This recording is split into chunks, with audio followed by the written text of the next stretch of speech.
Max, good to see you. Thanks for Thanks, giving me Paul. the Great to be time. here. It's great to have you here. Good to catch up again. Let's kick this conversation off with my first question. Okay, so tell us about what you're trying to achieve. Hmm. So yeah, thanks, Paul, for having me on the podcast. I think fundamentally what I'm trying to achieve is essentially add meaningful and genuine value to both educators that I work with as part of the community that we're building, and also education providers and partners that are doing awesome work in the sector, but maybe not necessarily getting the visibility Yeah. in schools themselves. So yeah, trying to add value to both sides of the pie that I work Um, with. and what is it about that world that particularly inspires you?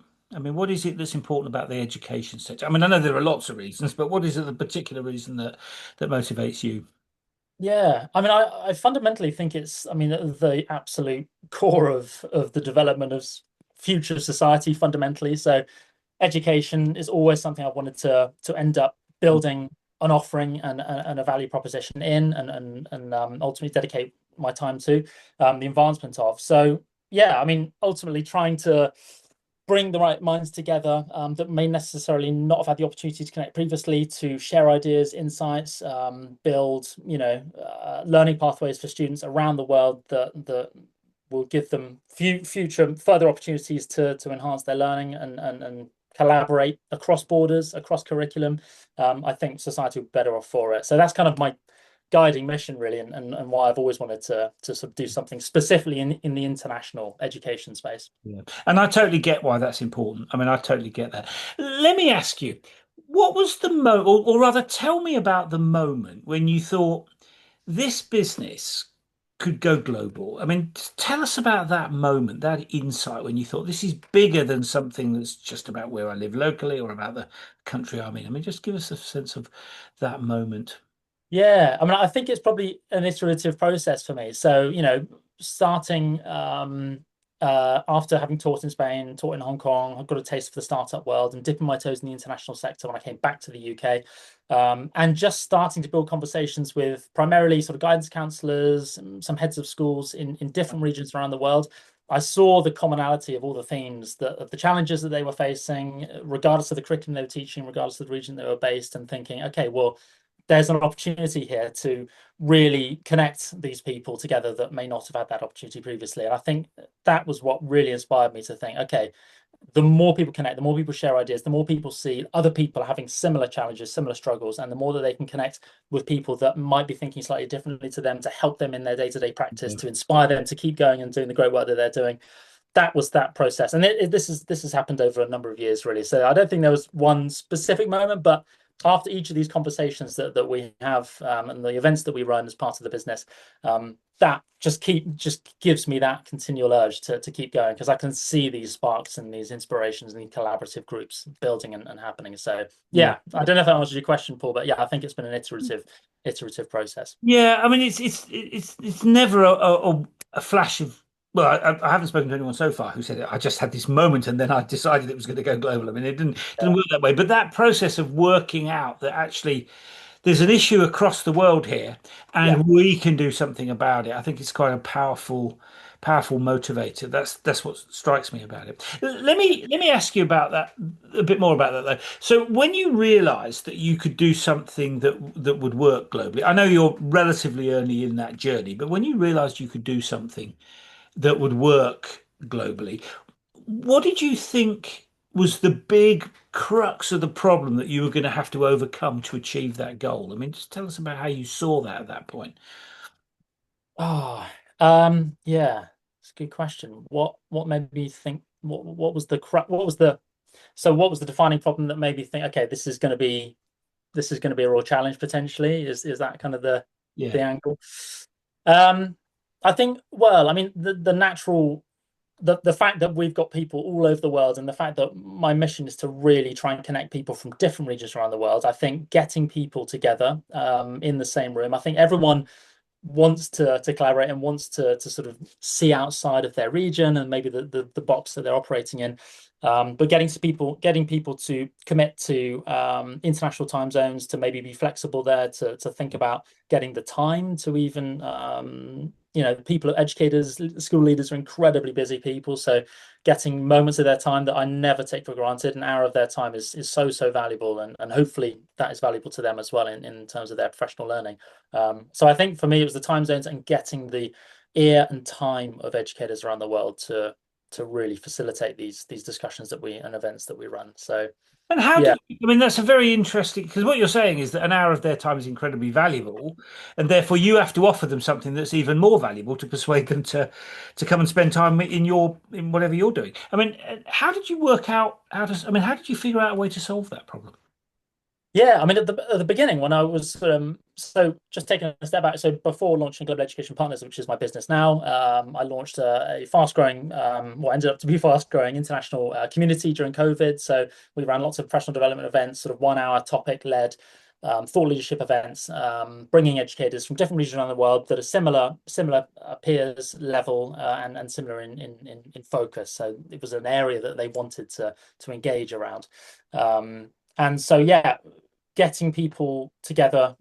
Sorry, what was the question for? I just lost track of what. How did you figure out if those education leaders are if their time is so valuable, you Yeah. presumably have to create something that is even more valuable, so they're prepared to spend time with you rather than doing the other 101 things that they have to do. I mean, how did you Yes. figure out how to make it that valuable? I mean, it's just an interesting challenge that I was just curious you're thinking about that. Yeah, so I started that community during COVID and thought, and I didn't really know. I kind of thought that it would be something educators would want to get involved in, having spoken to them before, sort of ad hoc. And I sort of tested the waters by really being focused in terms of who we brought to the table. So if we were running a leadership event on coaching, for example, I'd be really specific and almost sort of look to matchmake leaders that I'd spoken to based on how they engaged and how interested they were in the topic, and try and facilitate a really structured 1 hour conversation that was, that was dynamic, that hit on all the key areas, and that kept moving, and that gave everyone a chance to speak, and softly sort of build those relationships in an informal setting. So creating an environment where they felt comfortable to share and also connect with people that would add genuine value to their network as well. And since then it's, obviously some events are more successful than others, but fundamentally they've all gone away, thinking, okay, there's these areas that I can implement to their daily practice. Some of them have even got jobs from the connections they've made and travel around the world because of that. So yeah, hopefully it's been really beneficial for some, and potentially life-changing for others. Yeah. I mean, because what you're saying to me, what I'm hearing you saying is that it's all about relationships. It's all about getting those relationships, getting the right people into those relationships and Yeah. working to build those relationships, which so many other people have talked about to me. And the thing that I think is interesting is the way digital technology enables us to do that in a way that we perhaps couldn't have done 20 years ago. I mean, Yeah. it's quite extraordinary, really. Yeah, absolutely. And especially during COVID, people were getting used to teaching on Zoom and doing all this other stuff on Zoom. And I think there's definitely a sort of people are a bit sick and tired of it at the moment.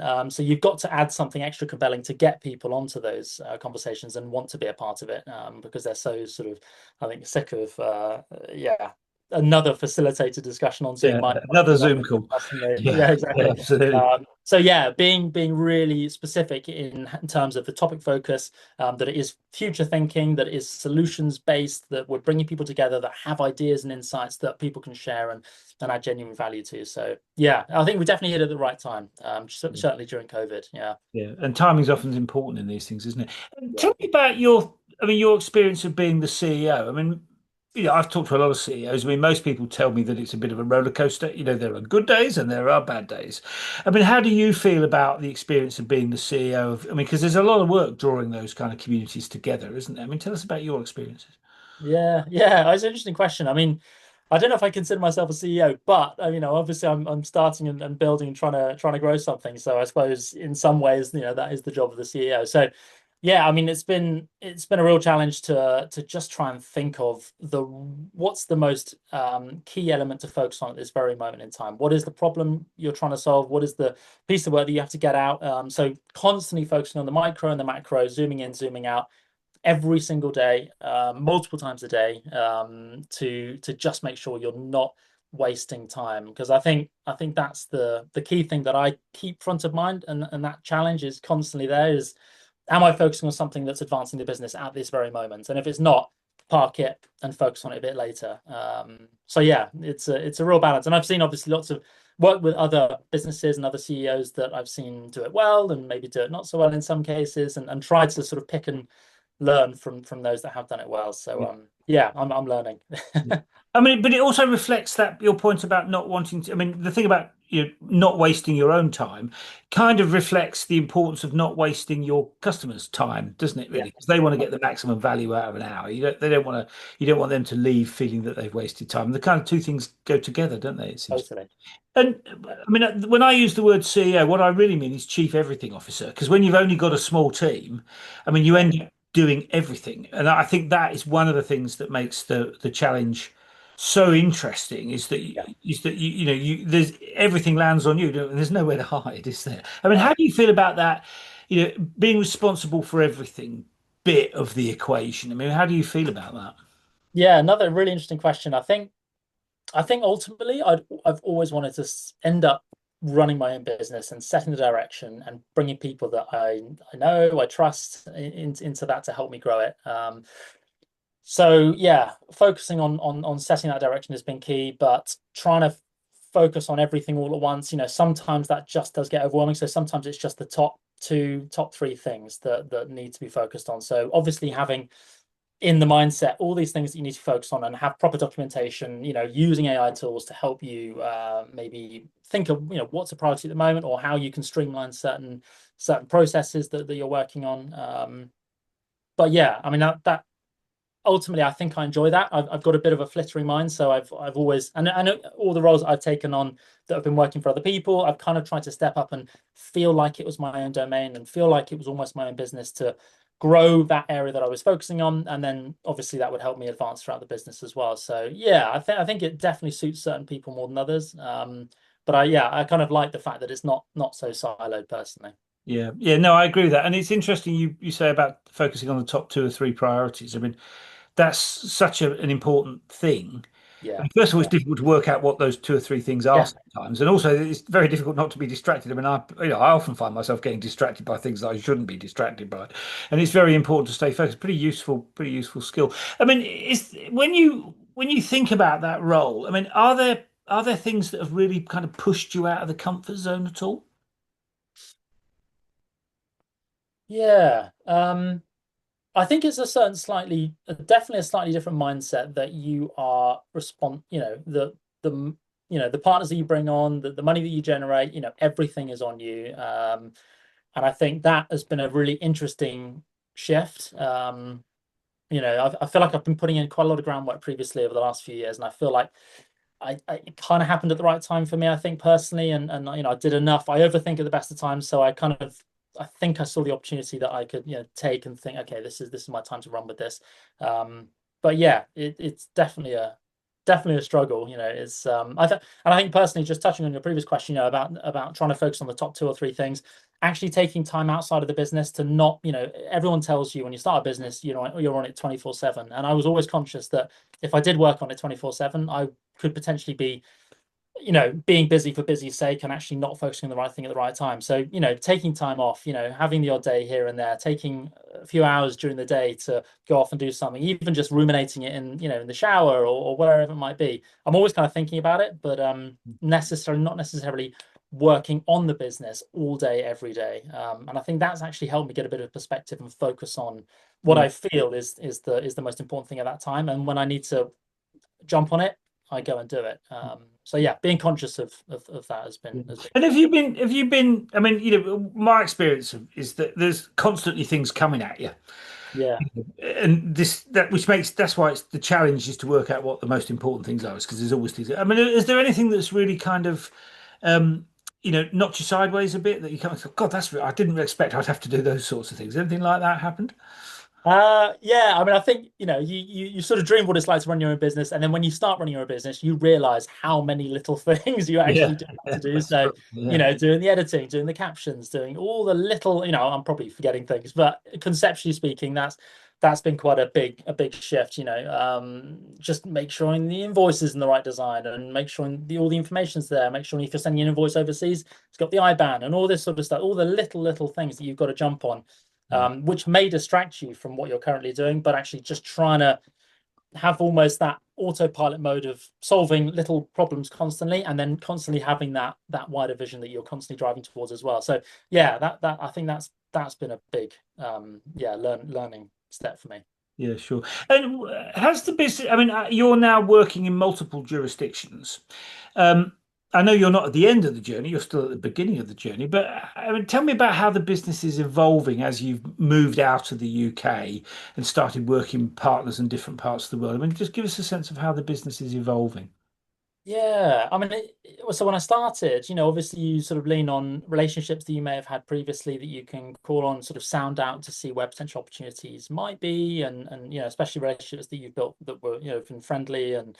and have been really really great for you previously. So yeah, sort of starting off with one or two, just taking bits and pieces of work here and there, slowly building it, and thinking about how then you can prove what you're doing to the people that you trust and that you've worked previously well with, and then taking it off to people at the same time that don't know about you, and testing that, constantly testing that process. So yeah, it's been the nature of the job is that I'm running events all around the world, and partners, we're working with people from Cyprus, and Australia and Southeast Asia. So yeah, a lot of that is overseas, and maybe one person from one or two people from the UK.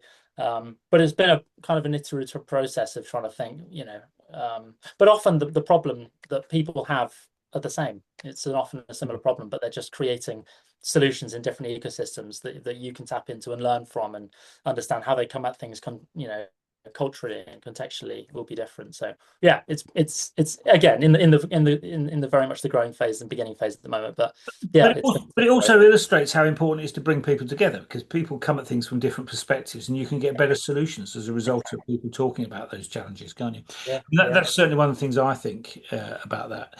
yeah. Just ask you, I mean, doing business in Cyprus, very different from doing business in Australia. I mean, what's your take on the kind of cultural bit of, because customers have different expectations, different traditions, different ways of doing things. I mean, often quite nuanced, Mm. but different nonetheless. I mean, what's your take on managing those sorts of challenges? I actually think there's a lot more commonalities than there are differences in many ways. I Right. think if I, I mean, I suppose naturally the area of my business, B2B marketing in international education, predominant language of instruction is English, which is what an international school, one of the main defining factors of international school.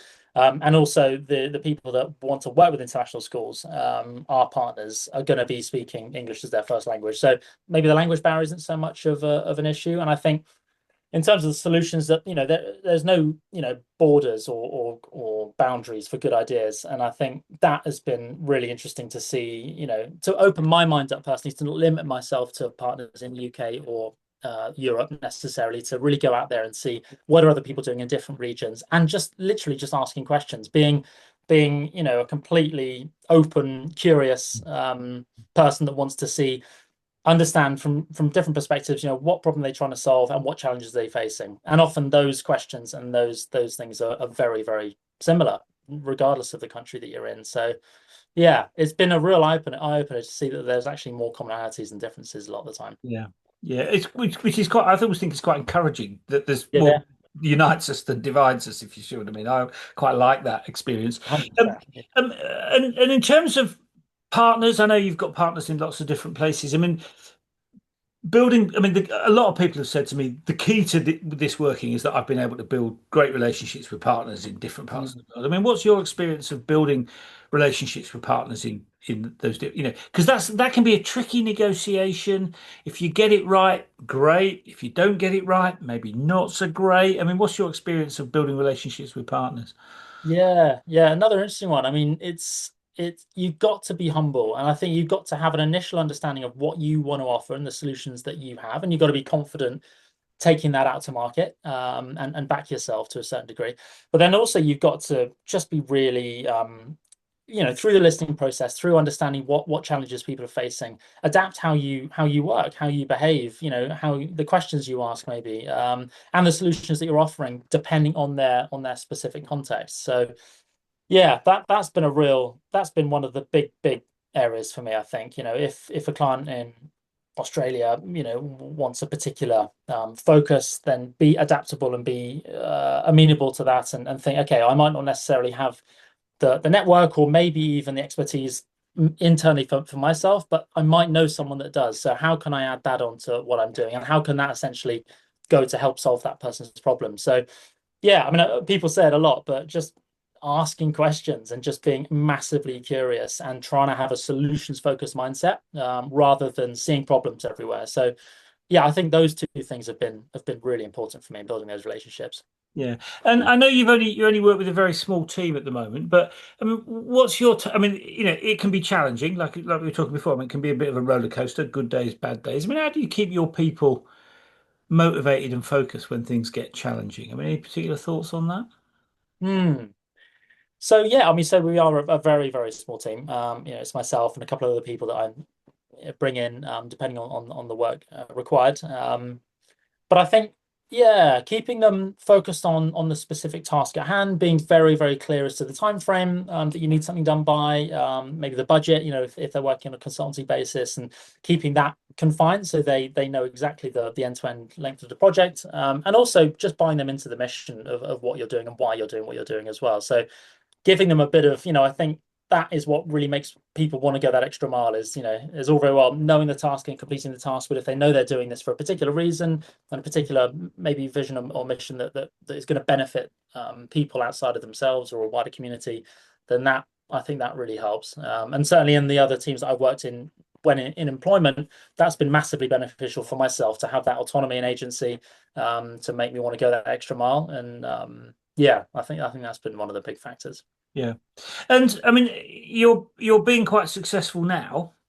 Certainly, on the basis of our last conversation, things are going pretty well. I mean, things, as always, could have turned out differently. I mean, have you had moments on the journey when you thought, "Oh God, this is all going to go horribly wrong"? I mean, have you had any of those moments? Oh yeah, every day. Yeah, yeah, and yeah. I mean, it is definitely it is just a really step by step process. I'm not taking anything for granted. I'm also massively bootstrapping as well. So it's not like I'm massively successful at the moment, but it is growing bit by bit by bit, and I think that's been that's been great. And I know that it could all, yeah, I mean, you never know what happens. But constantly aware of threats. I think constantly having that in the back of my mind, like what are the threats? What are the threats? Like what could bring this down, or what could, a partner not want to go through with a certain project, or whatever it might be, and trying to understand your unique value that you're adding as well, and seeing, actually maybe there are very few people that could actually do it to the level that you try to do that. So yeah, always trying that balance between seeing all the threats, but really doubling down on the things that I think you do uniquely. But yeah, it's a daily thing. Yeah, I mean, it's an emotional roller coaster day Yeah. in day out. Yeah. And I mean, you mentioned threats. I mean, one of the big things that everyone's talking about at the moment, understandably, is the way our AI is impacting. And I mean, I've heard from a lot of people in the education and training world, AI is having a particular impact on that sector. I mean, is that affecting you? Are you using AI in productive ways? Is that helping you, or is it causing problems for your clients? I mean, what's your take on the kind of AI thing that is happening at the moment? Yeah, another really interesting question. I mean, I think AI is transforming so many different areas Yeah. of the business world or in any world. I mean, especially teaching to personalized learning for students around the world. And I work with partners that are developing AI tools for schools as well, and there's some amazing stuff happening. And that's kind of why I've focused on, it's I suppose it is, a relationship-led business. And I think that's why I think that this particular area, if I can get it right and keep building it in a very open, collaborative, and focused way, I feel like that could be future-proofing my business. The more it is about connecting humans, the more future-proof it'll be. So yeah, I'm trying to use AI in lots of areas, whether it's video editing or creating summary proposals, or even soundboarding, and a marketing assistant, admin assistant, obviously ChatGPT and those kind of tools, Otter AI, they're massively beneficial. And I think I would have really struggled to start a business, with all the different elements that I have to focus on without these tools. So yeah, it kind of feels like potentially things are lining up, but yeah, who knows? I mean, one thing we do know is that no one can really predict the future, so No, that's right. I it's mean, going to that's be the big interesting lesson to I've see. learned. Nobody Yeah, knows what's going to happen tomorrow. You no, have to keep plugging away and stay hopeful, don't you? exactly, yeah. And when you look back on the journey, I mean, I know you've been at this a few years now. I mean, what would you say are the big things you've learned from that process of trying to go global? And like I said, I know you haven't completed the journey yet, but you're on that journey. I mean, what have you learned from that? God, yeah. What have I learned?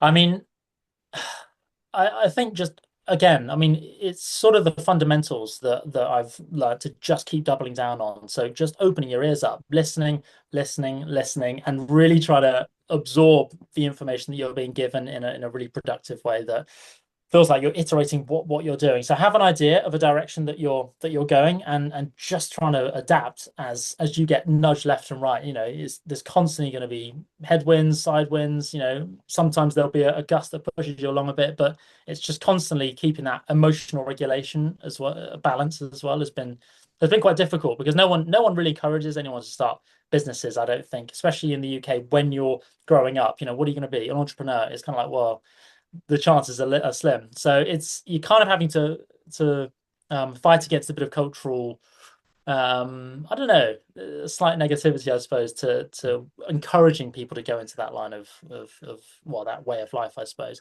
So yeah, having just trying to back yourself, I think that's been one of the big things is that self-confidence piece and emotional regulation. Yeah, like I said, it goes back to those basic human strengths that you know that are so important. Yeah, Yeah. it's a tough gig, isn't it? And Yeah. what would you say your most which of your achievements are you most proud of so far? I know you've got other things on the horizon, but in terms of where you've got to so far, what are you most proud of?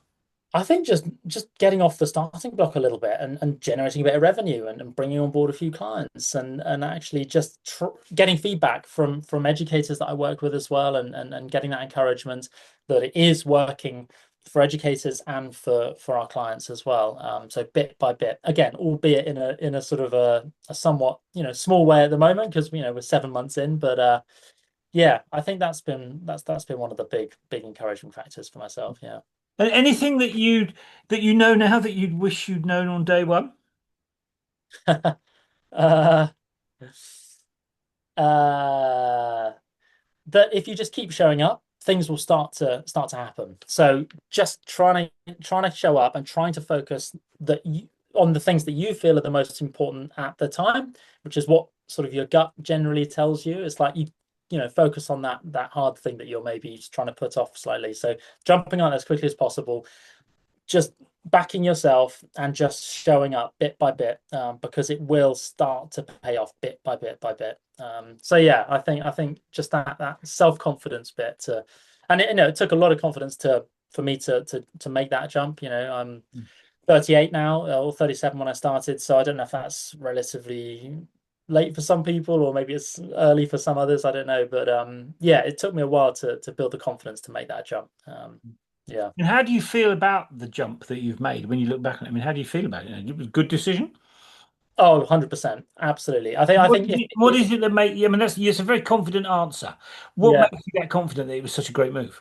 Yeah. I think if you've got that something inside of you that was always made you want to do something, and that's kind of how I approached employment, all the roles that I was in. Also, when I was 15 years old, the first part-time job I had was my own gardening business. I just went out and made leaflets and flyers and built, 5 or 10 houses that I would, service throughout the week during the summer holidays. And that's kind of always been a part of me and inside me. So letting that out to the fullest extent and having all the responsibility is stressful for sure, but actually on the flip side it is equally as fulfilling, for me. So yeah, in many ways it might be kind of weird. I've thought about this quite a bit, but it actually in some ways I've kind of had a breathed almost a sigh of relief that I can now run with this in my own time and in my own space, really. So Yeah. yeah, I'm sure there's going to be much more challenges down the line. I know that, and I'm absolutely not blind to that. But yeah, I'm trying to attack it with positivity and with an open mindset and a solutions focused mindset rather than constantly looking at problems, but being aware of the threats for sure. Yeah. I mean, that's the kind of life, isn't it, of an It's a entrepreneur? lifestyle, 100%. It's kind of a never-ending journey, I think, Yeah, because it's yeah, about your mindset. That's my reading of it. And if yeah, you've got the right kind of mindset, then you enjoy it and can thrive on it despite the stress and the ups and downs and everything else. If you haven't, it exactly. must be pretty tough for people that ended up as entrepreneurs and perhaps didn't want to be. But if you enjoy it, I think it's a a great life. Uh, That's why I think knowing yourself is just so important. And there's no real rule book, is there, to really understand yourself? But the more you can self-reflect and keep asking yourself, like, how do I genuinely feel in this moment? How do I genuinely feel? And just yeah. use that as a sort of a daily tool almost. You can try and li align your working life with your other life. I've always ended up wanting to sort of integrate it all rather than have, okay, this is my work life. I clock in, clock out, and it's more siloed like that. I just feel like for me that was never going to Yeah. be the long-term plan. Yeah. Yeah. And it's interesting you use that phrase, about there being no rule book. I mean, one of the things that interests me about sort of very small businesses that are out to achieve a global impact is that there is no rule book for doing that. I mean, there's very little, if you go to the business schools, there's very little academic literature about how to do it because it's quite a new phenomenon, this idea of small team, big global Yeah, impact. But yeah, lots of people are attempting to do that. And which is partly what makes it so interesting, I think. yeah, But it also means that the job of the CEO is kind of to work out what the rule book is. yeah, You can't just copy somebody else. You've got to figure it out, figure out the right way for your business, your clients, your sector, yeah. so on, which I think makes it tough, but it also makes it more interesting and more engaging, is my take on it. I don't know how you feel about that, but I certainly feel it's a never-ending kind of mental challenge, really.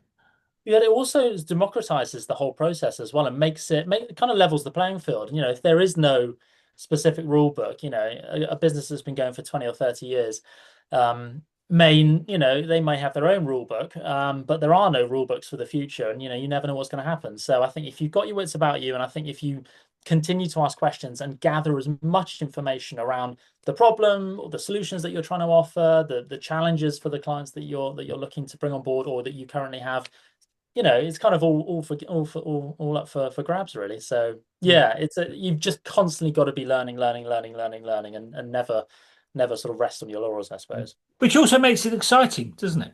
100%, Yeah. absolutely. Yeah. Yeah, One last question just before we wind up. Because I know you're very ambitious and you've got lots of plans. I mean, tell us about one or two of the exciting things that are on the horizon for you. I know you've got lots of stuff on the go at the moment, but what sort of stuff? Tell us about some of the ideas you've got that are on the horizon that you're kind of working towards.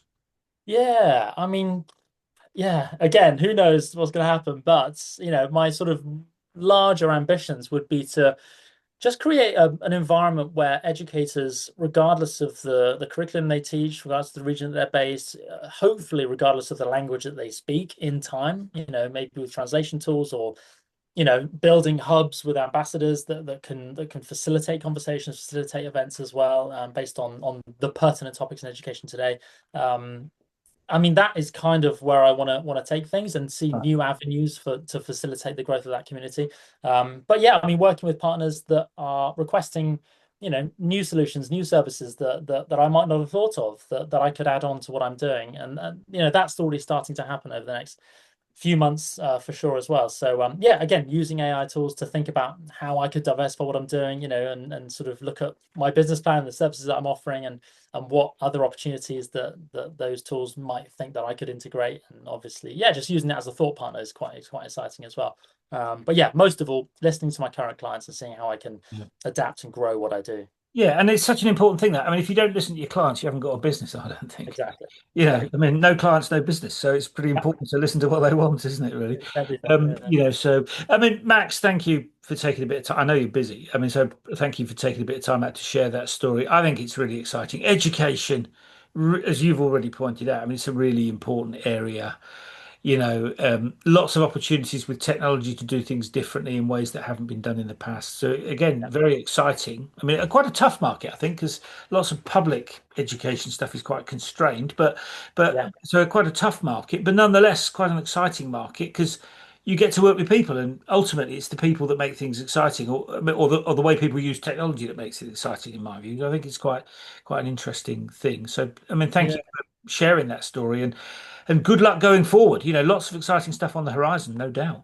Yeah, no, thank you, Paul. Yeah, and I think just the ending on the sort of the last point around, working with international schools is so exciting. They've got, budgetary constraints that maybe public, domestic, schools that are state funded or whatever that might be in different regions around the world, in the public sector, that they may have.